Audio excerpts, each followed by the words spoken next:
You're listening to the Surgeons of Horror podcast.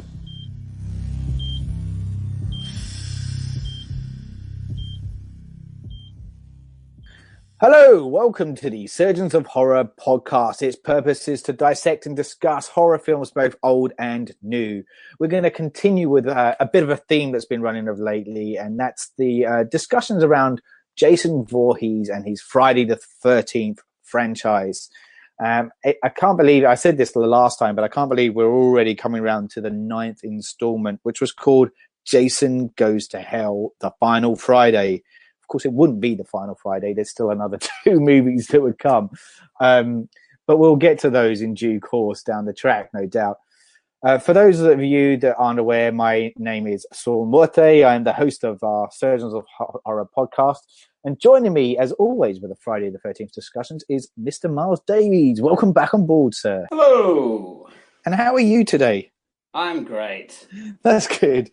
I was just saying in the leading, we're 9 in already, man. This is crazy, and and I know we said that the last time around with Jason Takes Manhattan, but yeah, we're into the 9th installment, and we are releasing this one in an anniversary from when it was released, because it was 25 years ago that the film came out.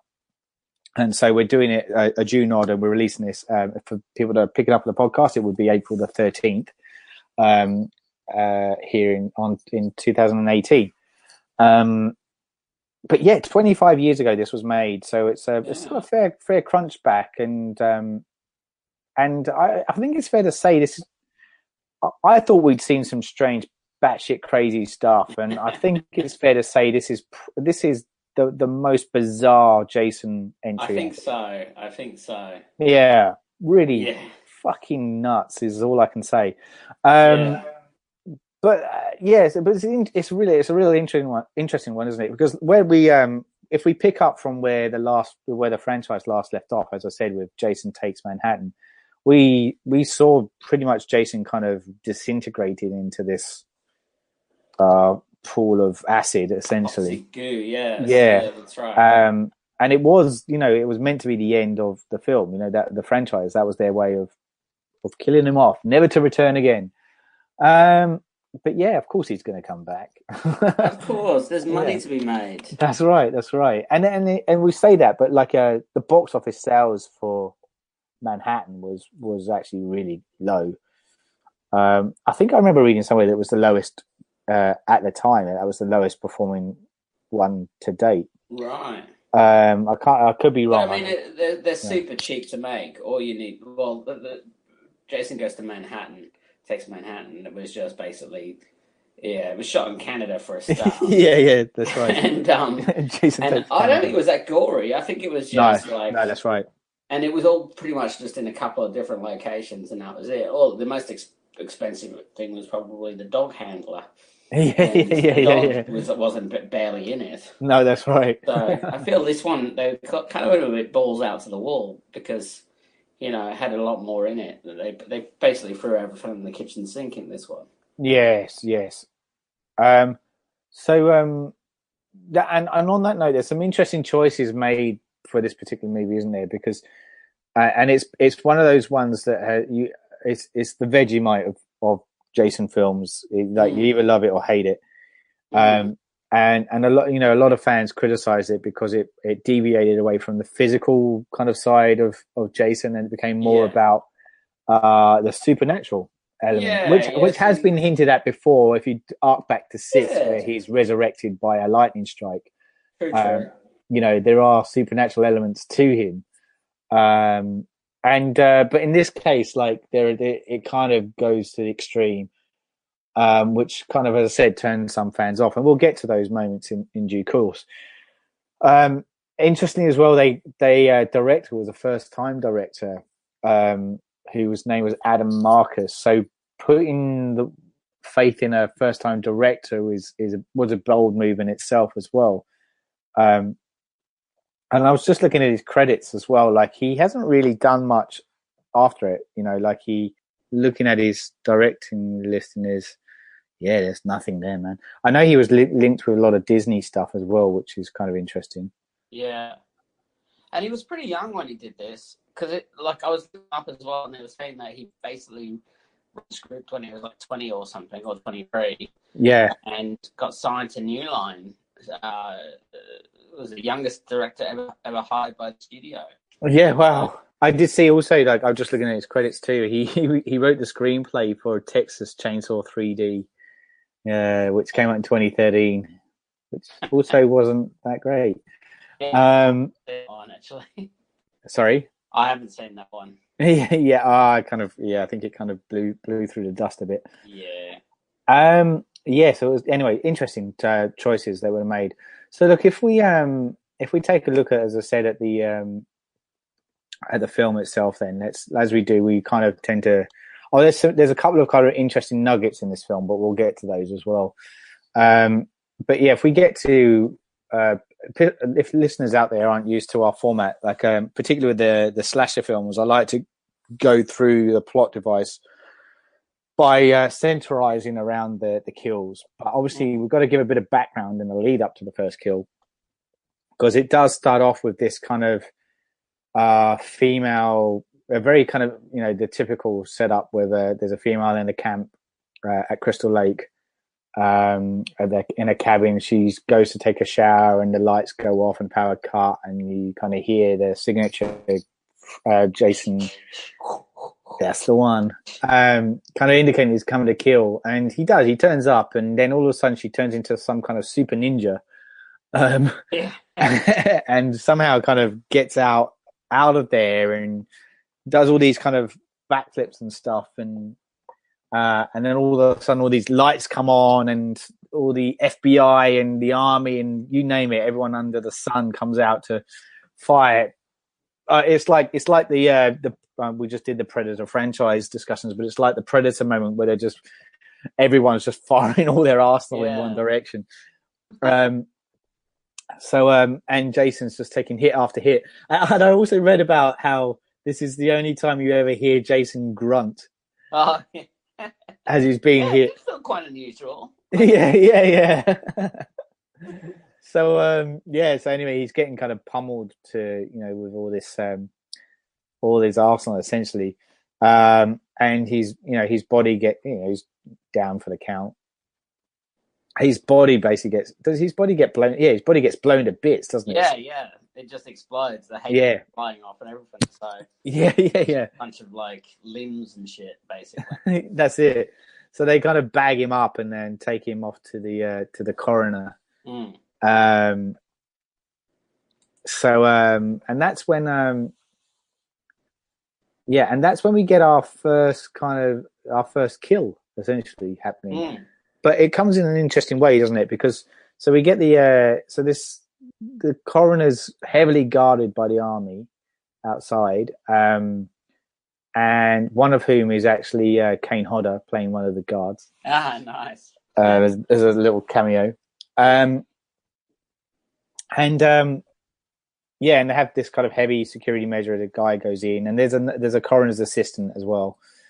But before the coroner's assistant turns up, the coroner's in there, and he's examining the body, and like weird stuff starts happening, and then am I right? Do we see pulses at first? We see all these kind of like pulses happening. Yeah, he pulls up and the heart starts just pounding away. Yeah, and then and then he just goes berserk and starts eating the heart. Yeah, it's so weird, isn't it? It's like this one moment where he just he becomes possessed and starts eating Jason's heart. And then and in the act of doing so, he transforms Jason transforms into him, I should say. And so it's almost like he takes over his body. And so technically he's the first death, even though it's not like his body doesn't get emasculated until later on. But he's the first person kind of killed off, and then I guess he's just hanging around, and the coroner's assistant then turns up and basically just takes the piss out of him, as in out of Jason. And Jason, being the snowflake that he is, just kind of just loses his shit. Yeah, he's got a bit of a what's the word? A touchy nerve there, where he doesn't take too Well, kindly with being called names, and he's a bit of a delicate butterfly, isn't he? he is. So, He is. you know, Yeah. I yeah, get the feeling he never touch. had that. He never got that TLC from Pamela. I don't think. No, I think there's gross neglect there, and that's why she was feeling so guilty and went psycho in the first film, yeah, because she just never looked after him and never gave him what he never needed. toughened him up. Never toughened him up. Should have sent him to camp. Oh no, wait, she did. She did. Mm. Yeah, but it didn't quite work out well, did it? No, that didn't work. Yeah. So anyway, so Jason, as you said, gets a bit touchy, and he grabs one of those autopsy probes and shoves it in the back of the guy's neck. Yes. And his face is pushed through this metal grating, which is an awesome shot from underneath. Just like, it's almost like I've just seen his face kind of squeeze through this grill. I like that. And I guess this is the first indication of exactly the tone of this film moving on as well. Like what you were saying earlier about how Jason Takes Manhattan was low on the gore front. This isn't at all. This is really kind of going back to really showing it on the screen. Yeah. Well, I mean, I saw Nicotero's name pop up, and I was like, "Oh, here we go." Yeah. And That's I was it. Like, "We're going to be in for a ride." Totally. Yeah, a little disciple of young Mr. Tom Savini. So yeah, that's exactly it. Yeah, so it's I think we mentioned him in previous ones, didn't we, as well? Like he's cropped up before. yeah. In the effects department. Yeah, I don't know. That's what I was just trying. I think it was 5 or 6. Yeah, because that's what I was just about to try and look up, but it escapes me now. But I'm pretty sure he was involved with others. Interestingly as well, I might be wrong on my stats, so I may cut this out, but I'm pretty sure the guy that plays the coroner's assistant was actually the screenwriter for this movie too. Oh. So he got himself a bit of a cameo as well. No. So then Jason then kind of leaves the vicinity, and outside, as I said, there's these 2 FBI agents, one of them being Kane Hodder, and they start kind of. So I say Jason leaves, he still looks like the first coroner guy, and he's in the body of the first coroner, I should add. And so the FBI agents start asking about Jason to him, and they're kind of basically calling Jason a pussy. Yeah. To which again Jason doesn't take too kindly. Snowflake. And he goes. That's it. And he turns back, doesn't he, and kills them. But happens off screen, I think, from memory. We do see their bodies later on when they're found, but that's right. Yeah, but they're killed off screen. Excuse me. So then we kind of that's right. We have we start getting back to old formula here now, where Jason ends up back at Crystal Lake and he finds three teens that are partying.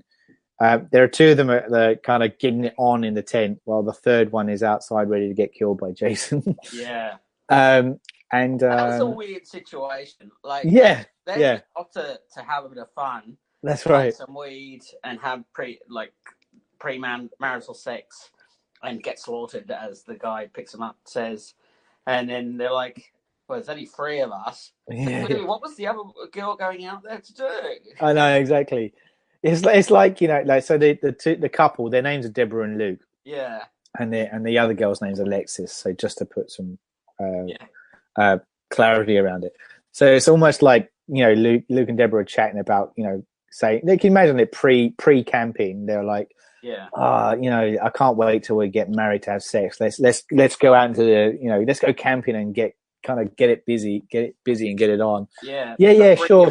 But we've got to bring Alexis with us. Yeah.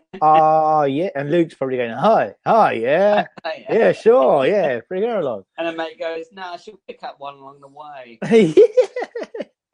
That's it. Well, she tries. Yes, she tries, but guys in hockey masks aren't necessarily the biggest catch that you can get to.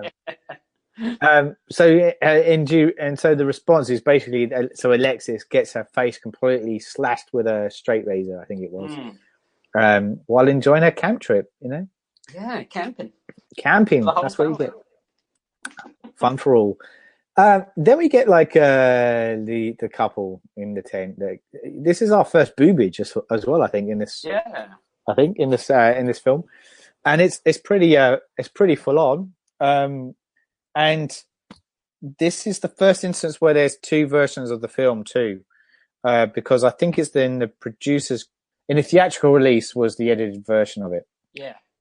Because they were trying to get it through the censors and they cut this out. But I don't know if you've seen the producer's cut.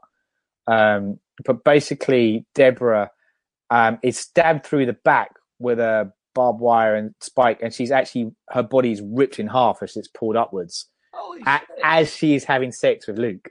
Oh wow! But like in climax. Yeah, I recommend watching it because it's one of the best effects I've seen in the series. It's pretty full on, and it's a shame it's not as widely available because it's full on, and it looks good. It's quick. Don't get me wrong. It's a quick. It's not that long, but it's enough to kind of make it believable and realistic. Yeah. And then and to follow the second kill, Luke is like almost the polar opposite of it because he's killed off screen. So we don't actually get to see what happened to him, but he does get to witness his beloved ripped in half in front of him while he's mid action. Nice. There you go. Oh yeah. I kind of missed out the bounty hunter dude. Yes. At the beginning. Sorry, I should mention him because he's quite an integral part. He's played by Creighton. His name is Creighton Duke. And he's played by, I want to say his name's Stephen Williams. Yes, it is. Stephen Williams, yeah.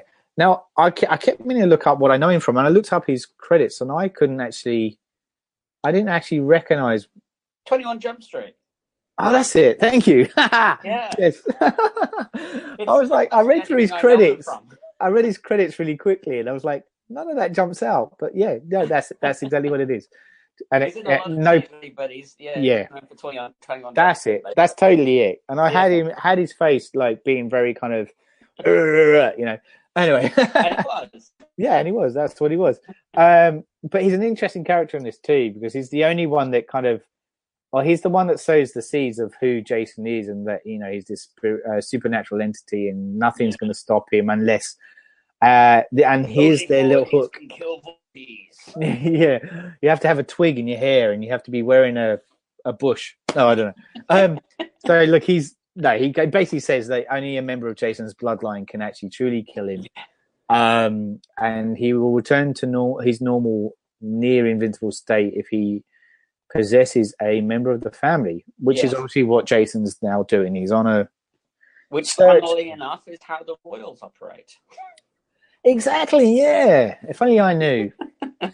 But interestingly here, right? So this is here, like Jason Goes to Hell is, for me, is an amalgamation of a lot of classic horror films. Yes. Right, and this instance is where it always borrowed heavily from Halloween to begin with. That was its initial inspiration for create. Like if we go back to date when Friday the 13th first came out. Victor Miller went on record saying, I went to see Halloween to see what a scary movie's about. And that's why he wrote Friday the 13th based on the rules of Halloween. Now, this is the biggest indication of it in the sense that Jason is now on the rampage to find his half-sister, Diana Kimball. Yes. In order to possess her. So cue the Laurie Strode kind of similarities here. So for me, as I was watching this, I was like, really? But interestingly, we do get, and Diana Kimball is obviously played by none other than Erin Gray. People will know her from Buck Rogers. Yes. So Erin Gray, nonetheless, who actually did nothing other than Buck Rogers, really. If you look at her, yeah, that's true. Like there was a huge gap before this then came out. I mean, she did a couple of things in between, but then this came out, and then a handful of other bits and pieces, and then nothing again. So it's kind of I wonder. Well, obviously, Buck Rogers just crushed her from a career point of view. But yes, she was in the Guild. That's right. Yes, she was. Yeah. Yes. Oh, yes. Cool. I'd forgotten that. Thank you. So anyway, so she's like a waitress in this. But interestingly, she makes a phone call, or her daughter makes a phone call, Jessica. So we get to find out that there is another relative of the bloodline alive. Yes. And this is integral later. Not only that, but Jessica has a little daughter too called Stephanie. Another bloodline. Yes. The plot thickens. Yes, the blood thickens. So we kind of get this kind of domino. We know this. We can see there's a domino effect that's going to occur in Jason's hunt. We can see the plot playing out. Yeah, we can. That's it. And so importantly also the daughter of, so I should say the granddaughter of Diana, the infant daughter, the baby, her father is Stephen Freeman, who's an integral character to the plot line as well. Yeah. Even though Jessica and Stephen are separated, Stephen is unaware that he has a daughter as well. Mm-hmm. But he does come into the scene. So Jason kind of does make his way to Diana's house. And I want to say there's a bit I've missed first. So on the way there, he does a bit of a pit stop, doesn't he? Where he, I'm trying to remember where that, I don't seem to have it in my notes, but I know it happens because he turns up at, it's the sheriff or the deputy sheriff. Anyway, I think it's the deputy, isn't it? Where it's a cop anyway, who's, getting it on with one of this girl. That's right. Jason turns up, and so the girl's name's Edna, and she just wants to have, she just wants to get busy with the deputy guy, whatever his name deputy dog, yeah. And instead she gets her head slammed into the car door, which was awesome. Yeah. Nice dispatch. Yeah, absolutely. And then so then he basically, Jason possesses the deputy. So in that instance, he kills him. Yes. Which down the track, I can't remember when it happens, but when he does, so does he die at this point? Oh no. So yeah. So the deputy then turns up at the house of Diana's to then kill Diana. She's unaware of what's going on until obviously he attempts to kill her. And there's a bit of a fight kind of sequence that happens here, and Stephen turns up. So as I said, Stephen's the father of Stephanie, so was the boyfriend of Jessica. Gets confusing. He's the, oh my god, how do you explain that when you're trying to just talk about it? Anyway, look, he's the father of the baby. Yes. In the movie. Baby. Yeah, and baby Laurie. He turns up at this point where Diana's kind of trying to fend off the deputy who's possessed by Jason. And I'm trying to think how I'm trying to remember how this happens, because I know that. Oh no! So Diana, is this the bit where Diana tries to kill him, but like Jason ends up kind of stabbing her, doesn't he? Stabs her in the back. Yeah, that's right. Yeah. So she's died. Well, she's gonna die, but this is the point that Stephen sees the attack and he tries to fend off. And does he go flying out the window or something? Yeah. So like, smash? well, he gets. I don't know what point it happens, but he basically. I'm forgetting a bit of the plot line, but somehow Josh he's thrown out the window, and I thought he got impaled as well, didn't he, with the fire poker thing?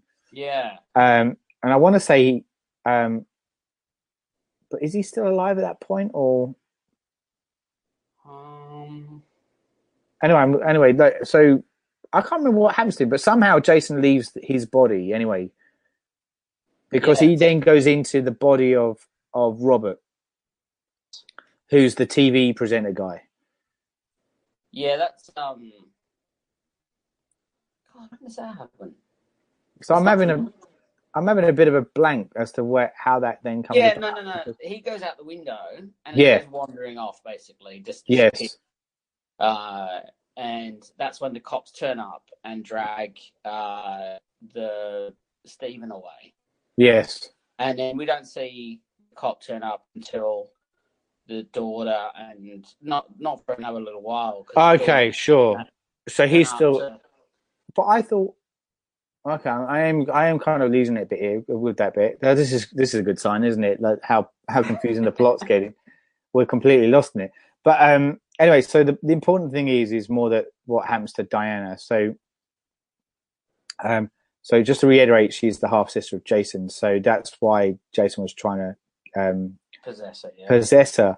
So she then warns Stephen about it, and that's right. And then the knife is thrown into her back, and so she starts to die. But she basically dies, basically saying, "You've got to look after Jessica." Yeah.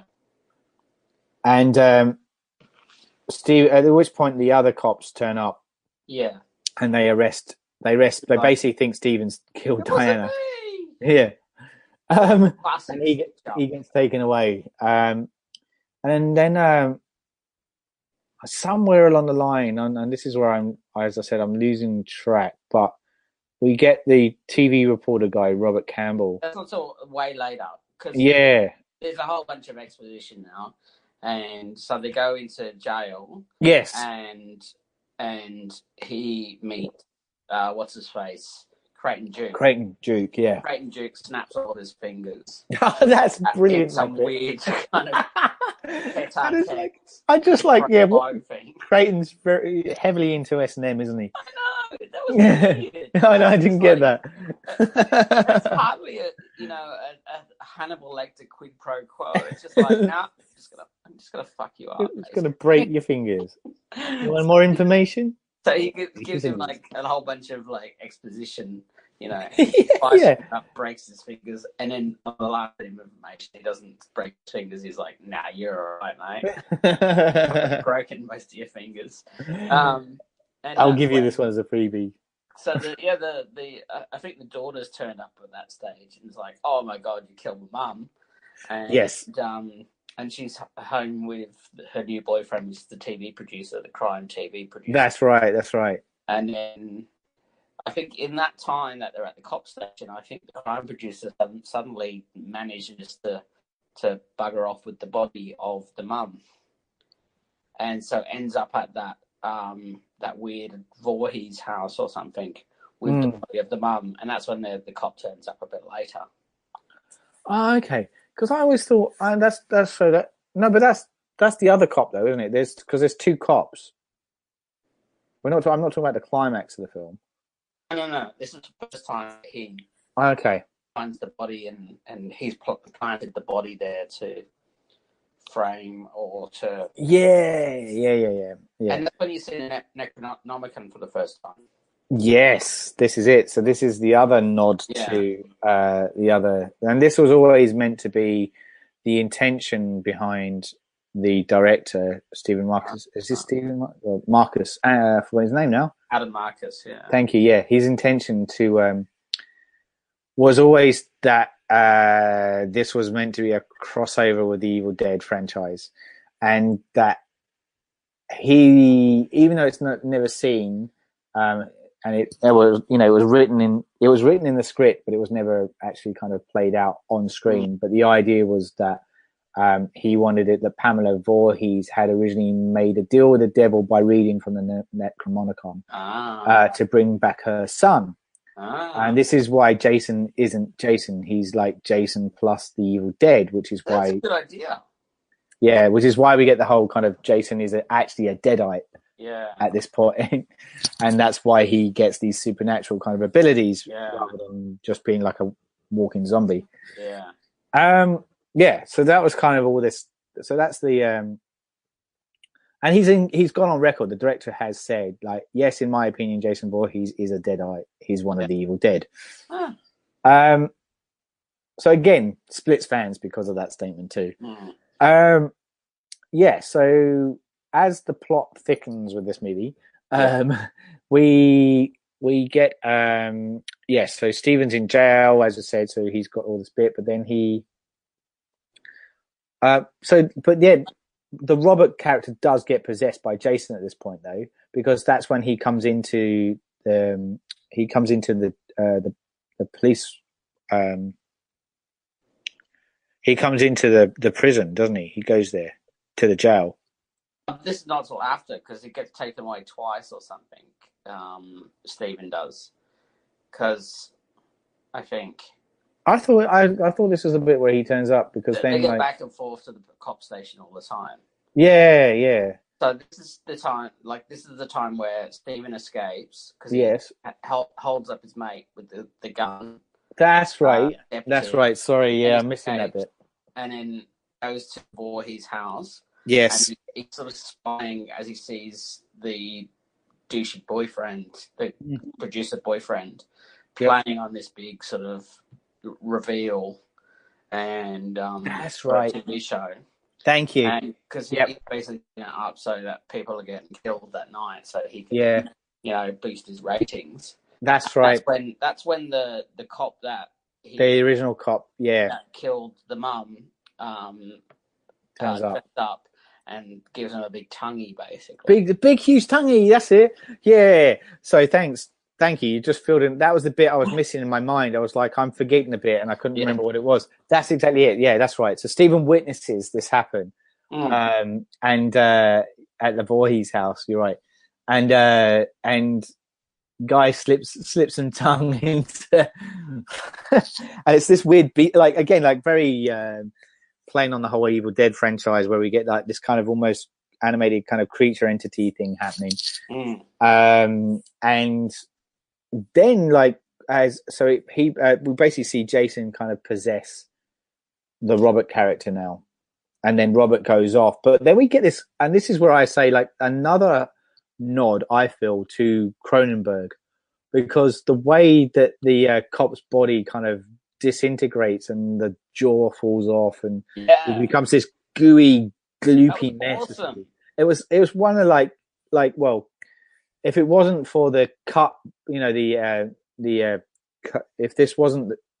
we're looking purely at the cut version, this would be the most horrific, gory, kind of awesome death moment.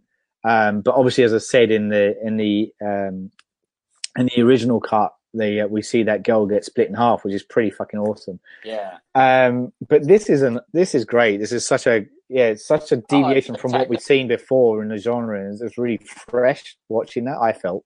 I really liked that scene. It was really cool. No, I dug it. Yeah, totally. So then we kind of we get possessed Robert. Now he's gonna go and find. So he's aware, obviously, that there's still a bloodline, because even though Dinah's dead, he can possess Jessica. So he's now going off to find Jessica, who is then at the prison at this point, I think. Yes. But making a statement. So at the same time, Stephen gets bussed by his mate, who's also a cop. Yes, that's right. And that's where he then has the weirdest sort of fight with him. Like comical fight with him. It was genius. It was very clever. They played it for comedy. Yeah, which to bring in another great horror film reminded me of the banter in American Werewolf in London. Yeah, with the camaraderie between the two main guys. Yeah, and a little bit of They Live with the punching on as well. Yes, absolutely, yeah. So it does feel like he's pulling from a lot of things here, which I guess is working sort of in its favor. I mean, I think, like, even if you look at the names of the people, you've got Sheriff Landis. Yes. You've got, when he later on when they go down to the, I think the daughter drops into the basement. She looks over and there's a crate from some Dr. Carpenter. And there's all these like little horror references, even just with the names. It's very it's very self-referential. Yes, horror genre. 100%. And it feels like it's one of the first ones to do that, because it's a pre-screen clearly. Yeah, but it's in the same sort of vein as Scream. Yeah. Although we did get that one with the which one's the one where they turned up and it was kind of very meta. We got the kids who were hiding under the bed at the camp, and they're kind of being really, self-referential to stuff. Oh, yeah, it was like the New Beginning or something. Was that the sixth one? Glover one, yeah. Yeah, yeah, because there was a lot of stuff that was happening with that, and so it's almost like it is carrying that, but Yeah, moving it a bit more forward, I guess. yeah. You're right. So yeah, interesting. Well, Stephen gets picked up Yeah, by the Stephen, that's cops. right. We get back to the cops. That's right. So we're back there, and they're having their. Stevens then sees Jessica for the first time, and he's trying to explain stuff to her, and she's not. Is that right, or is that? No. Oh, Jesus, What I'm really. happens? He goes to what happens? See, Jessica turns up to the house, the Voorhees house, Yeah, kidnaps her, and then kills the runs over the Robert guy. friend a couple of times. Yeah, yeah, that's it. And that's when Yeah. she put him out of the car, and then he picked up by the cops. So she goes to the cops and says, "This idiot's gone killed my douchey boyfriend." Yes, And he gets picked up by his mate. They punch that's on it. for a bit, That's and it. then Sorry. he goes, "Oh, just cuff me," and they're walking down the hallway, and that's when shit starts going down at the cop. Yeah, yeah, that's it. I'm sorry about that. Like that. So obviously, this left a really big impact on me because I'm missing a big hole in that point. You're lucky I've freshly watched it. Yeah, yeah, because admittedly I watched this like it was about a week ago now, so I should have rewatched it again. It Fresh. isn't the most memorable film. Yeah, It's okay. yeah, In the genre of Friday the 13th, but it ain't my yeah. film. This is why there's always. You know what it is? It's the Yeah, go fact on. that they keep going back and forth and back and forth. Yeah, I think that's what it is. And when they make those silly, lazy script writing decisions, just these things they need to keep moving forward for you to keep remembering stuff. Yeah, yeah. You know, I could bag it out, but Mad Max Fury Road also does the same thing. You know, it's back and forth, and but you forget certain key moments because you're like, hang on a minute, weren't they back there? No, it was happening later. There's a second time they went back. Yeah. Number one Australian film, apparently. I don't get me wrong. I love the film. I think it deserved the number one spot, best 20th century Australian. Yeah, I know. I'm very few of the rest of them deserved any spots in there. No, I know. I couldn't know what number two. I'm not going to talk about that one. Moulin Rouge, don't get me started. Ah, come on. I still haven't made it through the first fucking 10. I've tried so many times. I think they just had to give Baz Luhrmann a nod. Yeah, I think that was purely it. They can't. They were like, oh, I reckon they originally had was it 20 or 25 anyway? Whatever was it 25? I reckon they may have sat down with the original 25 and went, oh shit, we don't have any Baz Luhrmann in there. We can't not have him. And clearly they couldn't put Australia in there because it was crap. Yeah. And Great Gatsby because, well, it was crap. Strictly Ballroom is pretty much the only decent movie that guy's done. Romeo and Juliet is good. Yeah, but yes, but the problem I have with that one though is that it's very MTV generation quick cut kind of, and it was done that way, and that's what worked for it in its favor. Timely, yeah, and it was right for the time, perfect timing, for when it was released. It really just, and obviously with Leo and Claire Danes in the lead, it kind of just cemented it really. So it has elements in there that made it right, but if you rewatch it, and I'm thinking longevity wise, that's why like Strictly Ballroom is just a very simple story, but it works.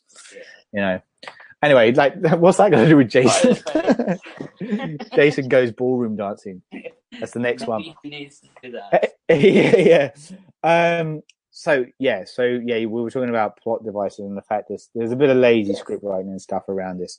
And he's back he's now walking down the hallway as shit's going down. And that's right. So the one thing we should say is that so as we said that Robert gets possessed and he's so he has been supposedly we think killed, but his body ends up at the morgue again at the police station. Yeah. At which point he turns into a bit of a Terminator and comes back and starts kind of hunting down Jessica. Yeah. To kill her. He gets shot in the head, I think, doesn't he? And they think he's dead, but then he reanimates. That's right. We get the female cop first, who kind of gets her head bashed in against the locker. Yeah. And then we get the two. So this is all kind of happening. It does remind me of the Terminator bit, where he turns up and the whole like lame picked waste, basically. Yeah. Because we get the two Tweedledum Tweedledee cops that turn up, and they get their heads smashed together when because they lean over at like Robert, who's been so Robert gets shot in the head. Sorry, yes, Robert gets shot in the head by Stephen. That's right. And who suddenly is some crack shot guy with a gun. When did that happen? And he does it like he does that thing where he's handcuffed behind his back at this point as well, isn't he? Yeah. Doesn't he do that? And he kind of does this jump through his hands and then grabs the gun off the guy. Yeah. Oh dear.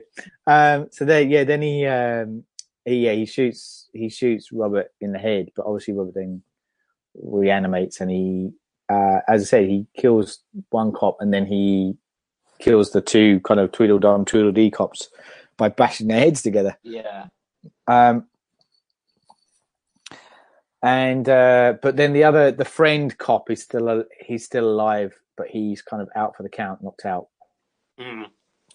So Jessica then makes her way to this canteen, and I never really understood the relationship of the people that worked in the canteen, but for some reason they're looking after Jessica's baby.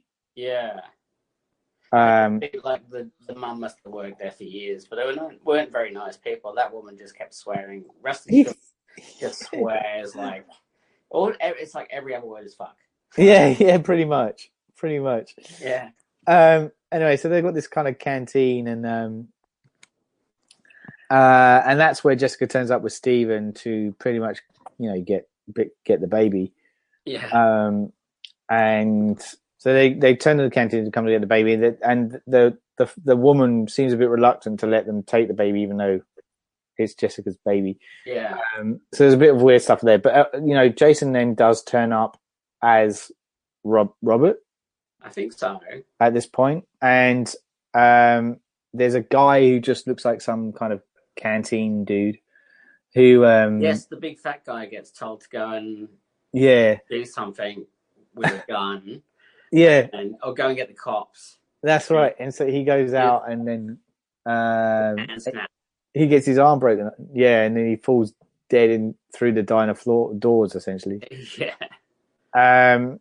And then the guy kind of comes forward and, as in the possessed Jason who's possessed Robert comes in. And the little goofy guy, his name's Shelby. Yeah. He's like the woman's bitch, essentially. And he gets his face burnt in a deep fat fryer. That's right. Grill. Because he's trying to stand up for Joey is the lady's name. And then she gets her face basically bashed in as well. And this is the weirdest effect, though. Did you find, like, with her face?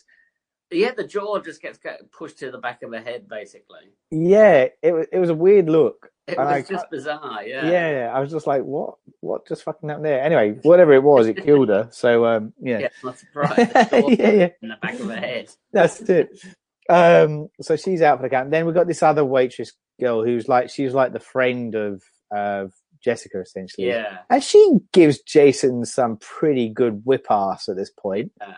She really does stand her ground, but she makes a mistake of getting in a bit too close. Yeah. And Jason who is impaled at this point with a barbecue skewer, he just basically grabs her and pulls her onto the barbecue skewer with it. Yeah. Which again, bit of a nod to previous Friday the 13th installment with the camera. With a double skewer kind of one that happened. Which I forget which one that was now. 2, wasn't it? Part 2. Yeah. And she also gets her head crushed as well. But so that was kind of a nice moment. Yeah. And then so at this point, Stephen and Jessica kind of make their way. They think they just presume Stephen's dead. Oh no, Stephen. They presume Robert's dead again, and they go in search of the baby, but the baby's not there. But there is a note from Duke. Yes. Saying he has the baby and he demands that Jessica meets him at the Voorhees house alone.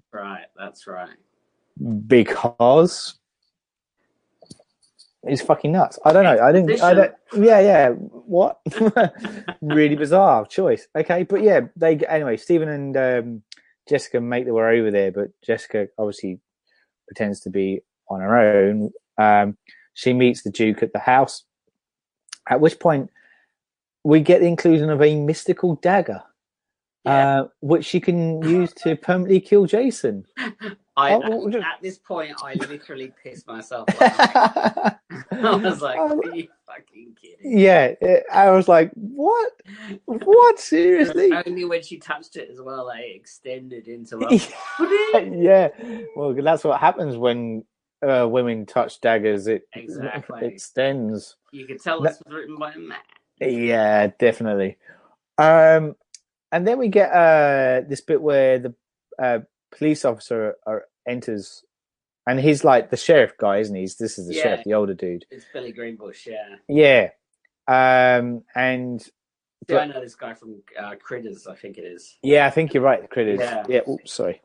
And yes, he rocks up, but then Jessica doesn't know if that's so. This is again now we get the thin moment where she doesn't know if that's Jason or not, and because the younger cop also turns up, and at mean point Duke is kind of going, just shoot him, shoot everybody, kill everyone, just kill everyone.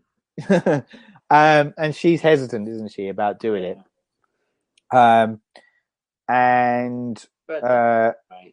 at which point, so what we don't see is that one of the police officers has been possessed. Yeah, because Robert has passed his Jason innerness onto the one of the police officers, but we just don't know which one of it is at this point. Yes. So, somehow, the Duke falls through the floor at some point, doesn't he? Here as well. Well, it's an old house. It is an old house. Like creaky floorboards and shit. So that's right.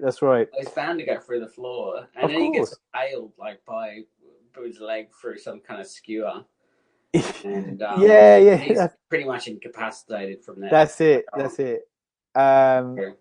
She's left the fight. It's interesting too, because we'll come because he doesn't get killed quite at this point, but we'll come to when he does die in a second and talk about his character.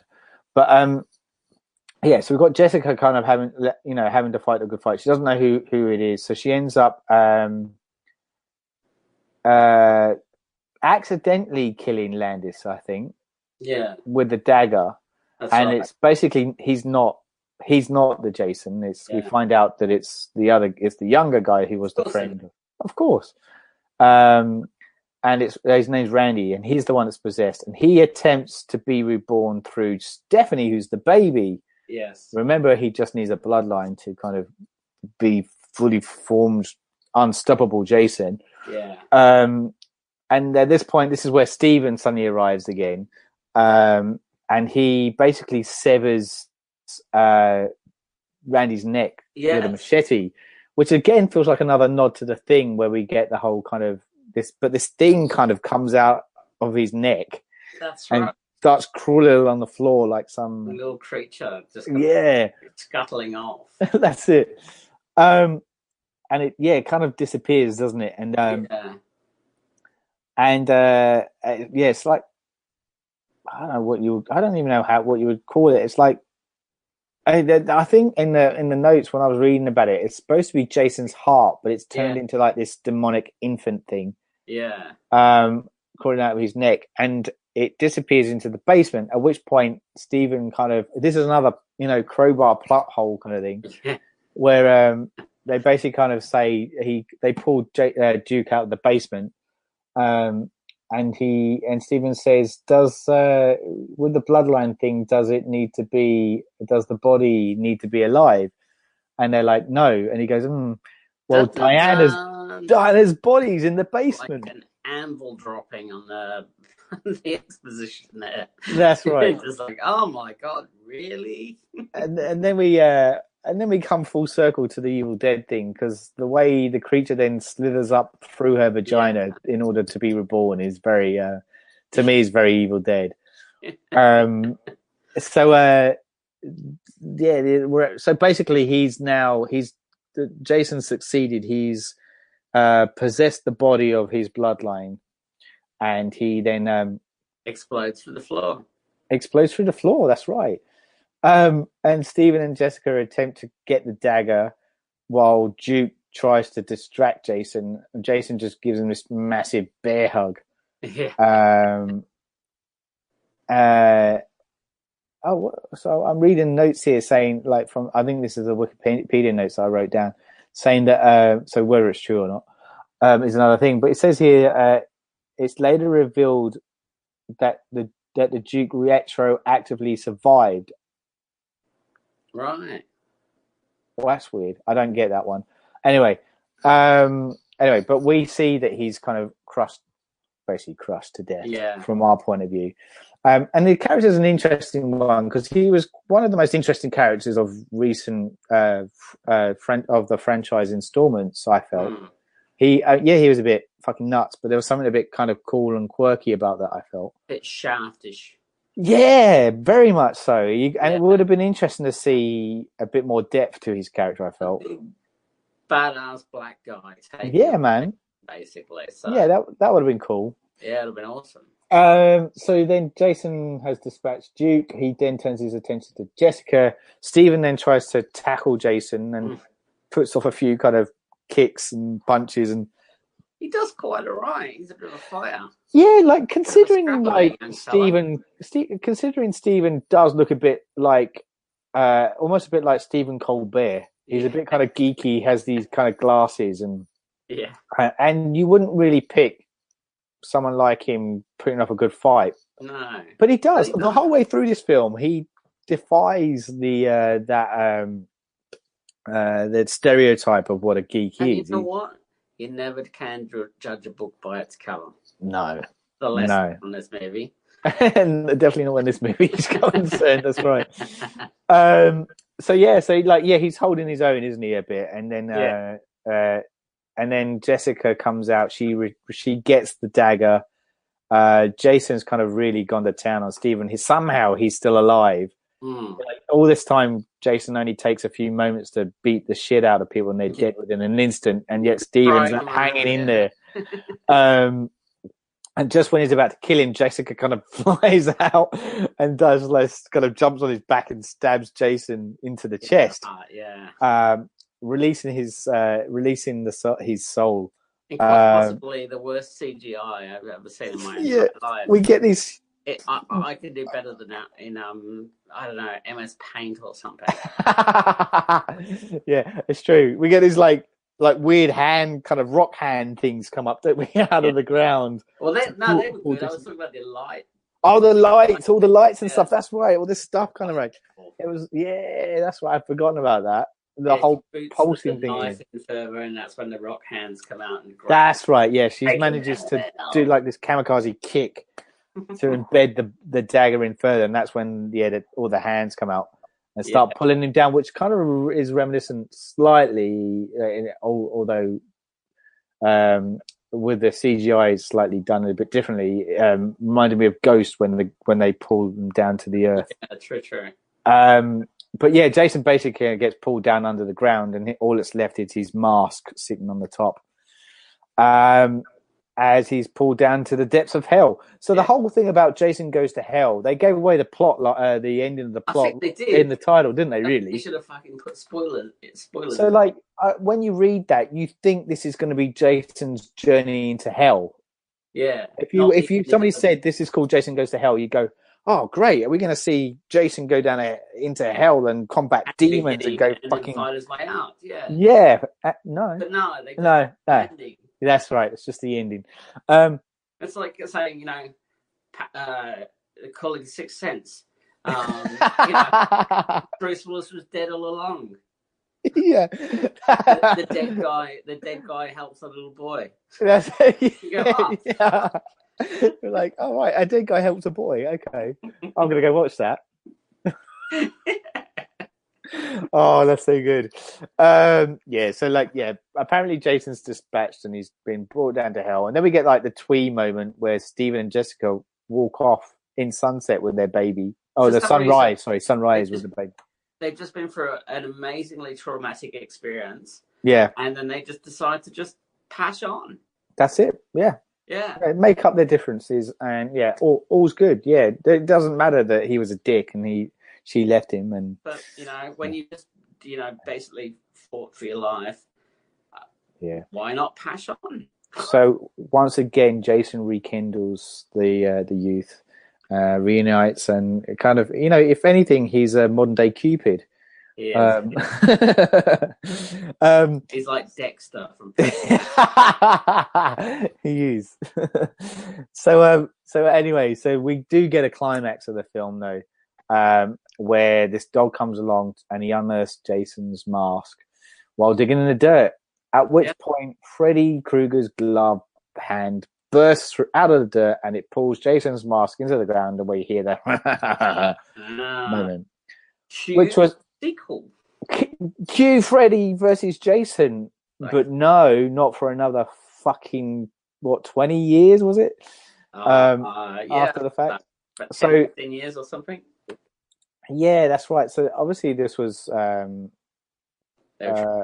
works. Yeah, because they were it was New Line, wasn't it, that owned the rights to both the franchises, and there was always this kind of thing about that they were going to try and weave in the two films. And they haven't quite done Lord of the Rings yet, so they didn't know how to do it. Right, but how do we do that?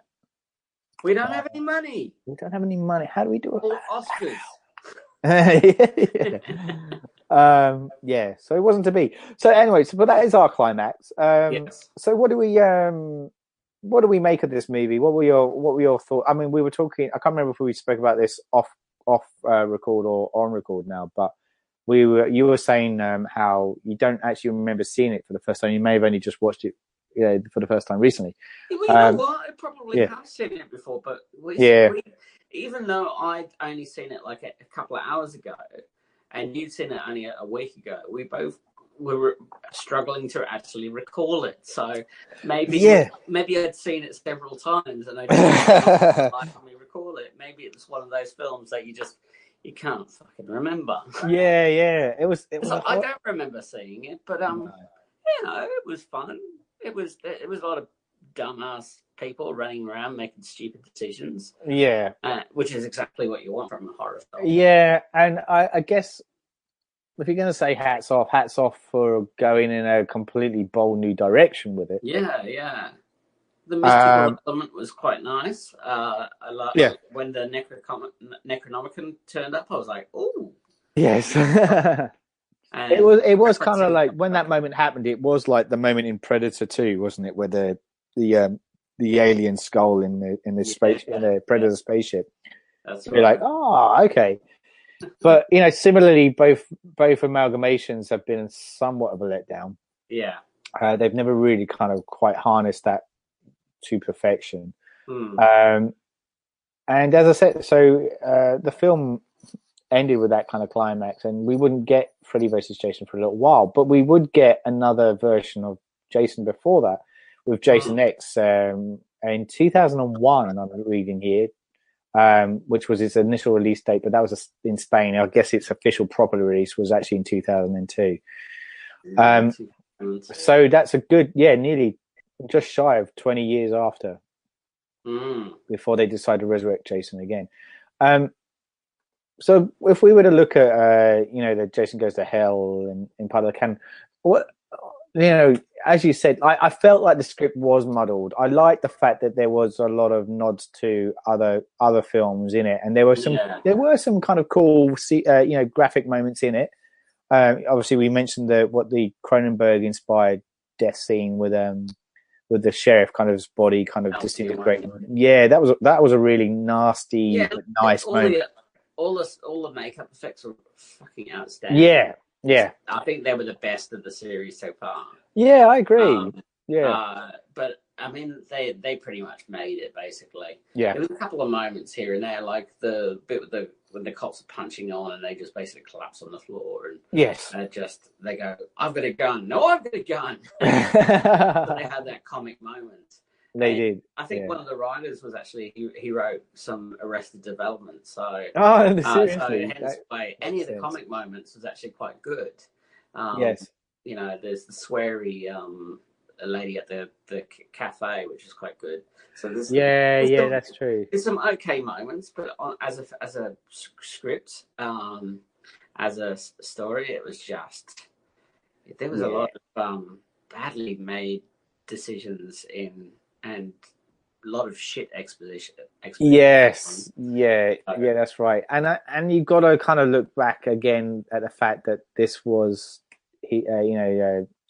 Adam Marcus's first ever film, and there's some rookie mistakes that were made there, I think, for sure. You know, if you get given, like, this is probably one of literally his first film.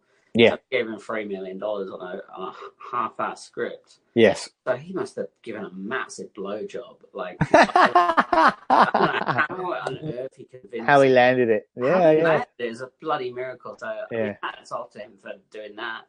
But clearly it was obvious. That's probably why he didn't direct anything for a while afterwards. Yeah, that's right. And it was like some snow movie, basically. So, but, you know, I don't know.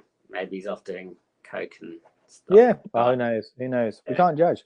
But it did make close to 16 million in box office, which was obviously a lot lower than they wanted. But considering it was made for 3 million, look, I mean, and that's a given with a franchise like this. Yeah. So you're always going to get the fans coming out, and they came out for it. So they did, and they got their gore. They got their gore than usual, but hats off to Nick Taro and his crew for doing that. So yes, but the rest was a bit of a steamer. So it was a bit.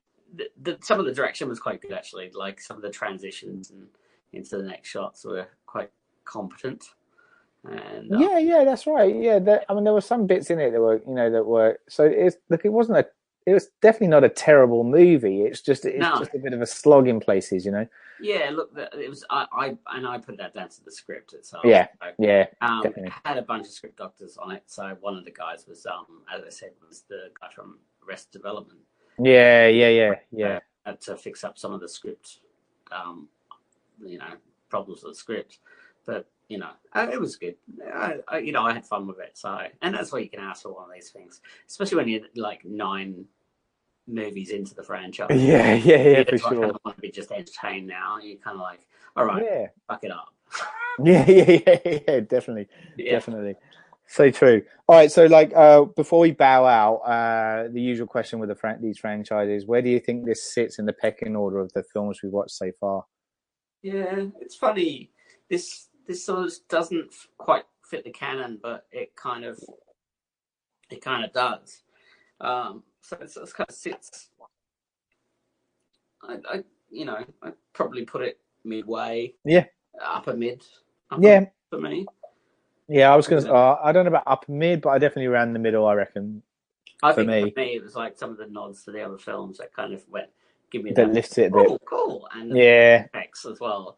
I'm all about the gore, so probably what got me in for the first film was the there's a couple of really really fucking gory moments, and you don't see that very often in that's true series. So that's true. Yeah, I felt they brought it back here. Yeah, nice one. All right, well, I guess that wraps us up. Unless there's anything you want to add to it. No, I'm all good, mate. So look, that's an interesting entry, as I said. I don't know if I'd recommend it, but if you're a fan of the franchise and you haven't called it, then obviously do go and see it. Yeah, definitely. Because it does lend itself, I guess, towards the direction it goes in the next one with Jason X, and where it goes to from there. But until then, I guess that's us for this one. So thanks for listening to the Surgeons of Horror podcast for the Friday the 13th franchise edition, Jason Goes to Hell. Until next time, I'm your host, Saul Murte, and I'm joined with Miles Davies. See ya. Goodbye. You're listening to the Surgeons of Horror podcast. Music supplied by Peter Nezik. For more discussions or podcasts, head over to surgeonsofhorror.com or head over to our Facebook and Twitter sites for the latest news and updates.